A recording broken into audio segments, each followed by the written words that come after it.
rare adventures of Biggles.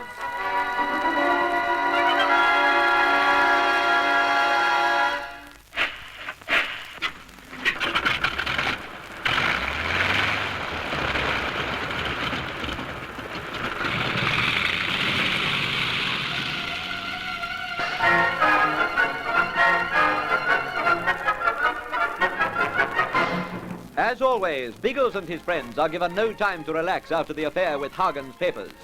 No sooner do they return to Jamaica from outwitting their enemies and destroying the dangerous plans than they're ordered back to England and Scotland Yard. Biggles reports immediately to his chief, Assistant Commissioner Raymond. Sorry about this, old man. I'd planned to give you a holiday after the Jamaican affair. We wouldn't know what to do with it if we had one, sir. You'd get into trouble, I'm sure of that. We've always managed to in the past, haven't we? I don't know, sir. The world seems full of trouble. Or is it that you and your friends have the gift of attracting it? Let's say the gift of nosing it out. Sounds better. But you're right about the trouble business, Biggles. It's because of that I'm forced to give you so many assignments off your normal beat. What is our beat? I've always regarded it as the skies of the world. Yes, I suppose it is, really, to keep law and order in the skies. But I don't like the way you're forced out of them so often. Frequently I feel the work could be done by Secret Service people or ground police. Waste of perfectly good specialists. Oh, we're specialists in quite a number of fields, sir. And we're mobile. Perhaps that's why it's better for us to handle these jobs. No, at any rate, why should I worry? It's you and your blokes who have to do the work. And we thrive on it. From all that, I take it this job is something a bit out of routine. Very much so. But I've been told to approach you and ask you if you'll do the job, so I suppose I'll have to. Ask us? Have we any say? I insisted on that. This isn't air police work, so I feel you should have the right to refuse if you wish to. You better tell me what it is. It's difficult to know where to start. You need to appreciate the background picture to understand what's required of you. The background of China? How the blazes do you know? Oh, yes, of course, that's right. I mentioned it in my cable. You also mentioned the Gobi Desert. I didn't care for that bit. No, it's a dreadful place. But we'll go back to the broad picture of China first. Do you know anything of the political situation there? It's in a mess, but then it has been for centuries. The communists are on top at the moment, aren't they? Completely. The old nationalist China has virtually ceased to exist on the mainland. The country's under the control of a communist dictatorship run closely on the lines of Russia. A dictatorship, a police state where everyone must outwardly agree with the government or else. Or else? Precisely. Very expressive, Biggles. Of course, this has only come about through a bitter civil war, and finally, something like a revolution. When the nationalists were thrown out, the communists took control and forced everyone to bow to their wills. Those who didn't were wiped out. It's the usual way with dictatorships. And, like all dictatorships, there are plenty of people who don't agree with it. Outwardly they are forced to, but privately they retain their own opinions. In other words, it doesn't mean that every man in China is a communist. Yeah, that's what I want you to understand. There are plenty of people in China friendly to those whom the government may be hounding. We're getting closer to the job now, aren't we? Not yet. I want you to picture a Chinese town during the revolutionary period. Communist soldiers have swarmed through the place, killing and looting. All those who stand in their way are shot without question. The soldiers are simple Asians, uneducated and undisciplined. In their excitement, they're running wild. Can you appreciate the scene, Biggles? My word. I've seen too many like it. Guns going off everywhere, screams and yells, houses on fire, soldiers swarming through the streets, and everyone else running for cover. It's a frightening scene. You can imagine how frightening it must have been for the missionaries who were stationed in China. Missionaries? Yes, Christians. European men and women. There were many of them out there. Fine folk, most of them. The communists don't like missionaries. What happened to them? Some escaped, but many were caught up in the bloodshed of the revolution. Think back over that picture I painted just now. Imagine seeing it through the eyes of a simple missionary.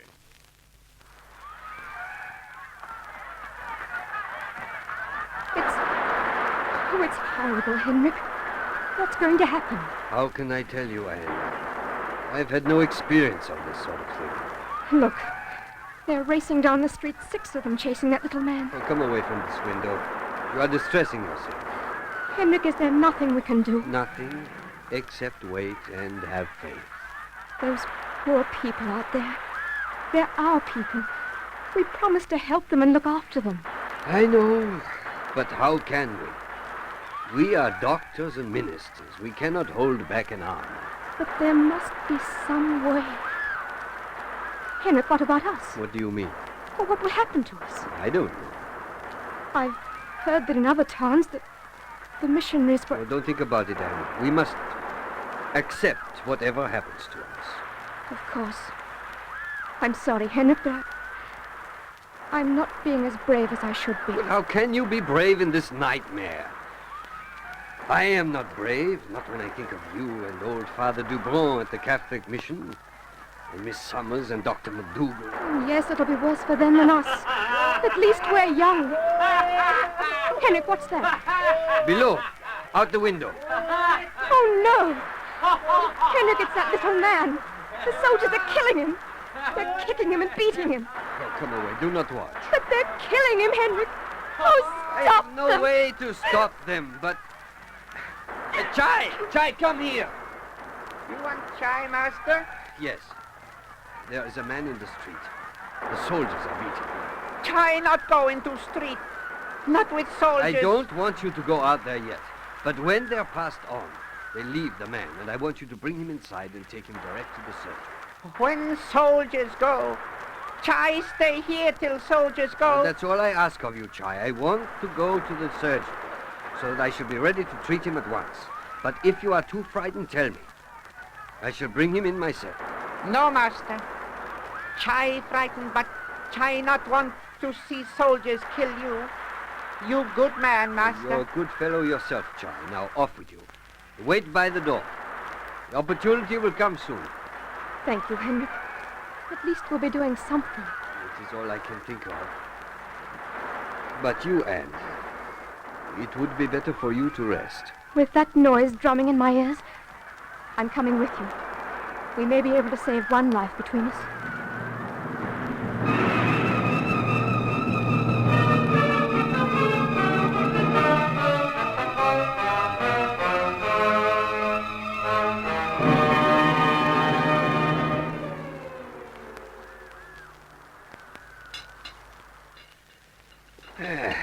There. We can do no more, I think. He will need much rest if he is to recover. I shall recover. He's conscious. I regained consciousness a short time ago. You were both engrossed in your work. There was no need to speak. But the pain, if I'd known, I'd have given you an anesthetic. Pain is nothing, but it is good to live. You are kind. I'll give him a sedative. Henrik, he must rest. In a moment. First, where am I? This is a mission house. This is Miss Treves, and I am Henrik Ritson. I have heard your names. You have been kind to my people. My name is Tao Ming. I am a Buddhist priest. Strange it should be my countrymen who harm me, and you, Christians, give me help. Well, there is no difference between us, Ming. No, we work for the same ideals. Why did the soldiers harm you? I was foolish. My brother had fought with the nationalist army. I came to this town to visit him, and the soldiers sought him out and killed him. Instead of remaining calm, I attacked one of them. At once, I was a fugitive. I was running from them when... We know. It was outside this house that they caught you. Now you must rest, Ming. No, I must talk. There may not be much time for us to discuss these things. Oh, we've nothing to discuss, Ming. You rest and trust to us to look after you as best we can. If I am found in your house, if I am recognized, what will happen to you? We don't know what is going to happen anyway. I doubt if it will be worse because you are with us. It may be. I should leave you. You can't possibly. You've been dreadfully hurt. I can walk. Yeah, there, you see. You're not well enough to move. Now stay here in the surgery until your wounds heal. And then, if you feel you must, well, It you may can be go. days before they heal, and you are not safe now. Within moments, you may be in danger. Then let us cope with it.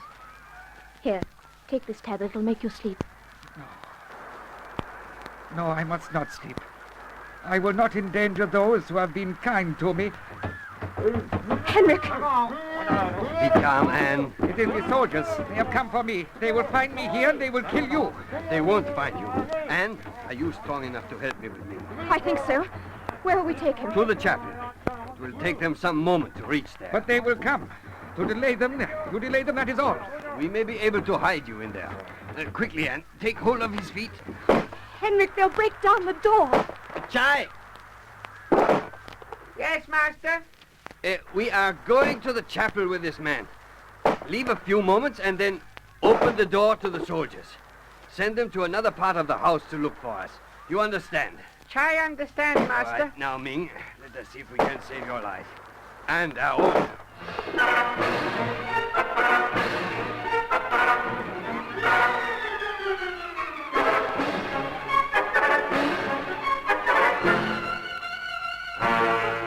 Desperately, the missionaries in revolution-torn China tried to save life. But how will this affect Biggles and his friends? Hear the development of this enthralling story in the next chapter of The Air Adventures of Biggles.